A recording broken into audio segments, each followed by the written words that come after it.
সালেহ চাচা গ্রামে থাকেন, খুব গরিব কিন্তু খাঁটি মুমিন। প্রতি বছর ঈদের আগে সবার বাড়িতে গরু আসে, দামি, মোটা, সাদা, কালো।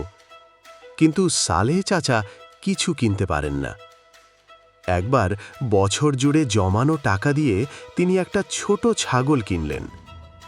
লোকেজন হাসতে লাগল, এটাও কুরবানি হলো নাকি? চাচা চুপচাপ বললেন, আমার এই ছাগলটাই আমার জন্য বড় কুরবানি, কারণ আমি রুটি কম খেয়ে টাকা জমিয়েছি। আমার আত্মত্যাগের প্রমাণ এটা। ঈদের দিন তিনি কুরবানি দিলেন চোখে পানি নিয়ে, গরিবদের মাঝে নিজে হাতে মাংস বিলিয়ে দিলেন। পাশের বাড়ির বড়লোক ছেলে হাসান 2 লাখ টাকার গরু কিনেছে, কিন্তু সে মাংস ভাগ করে আত্মীয়দের দিয়েছে, গরিবদের দেয়নি। কুরবানির ছবি ফেসবুকে দিচ্ছে, স্ট্যাটাস দিচ্ছে, কিন্তু নামাজ পড়ে না, তাকওয়া নেই। তখন এক হুজুর বললেন, আল্লাহর কাছে বড় গরু নয়, বড় হয় নিয়ত আর তাকওয়া।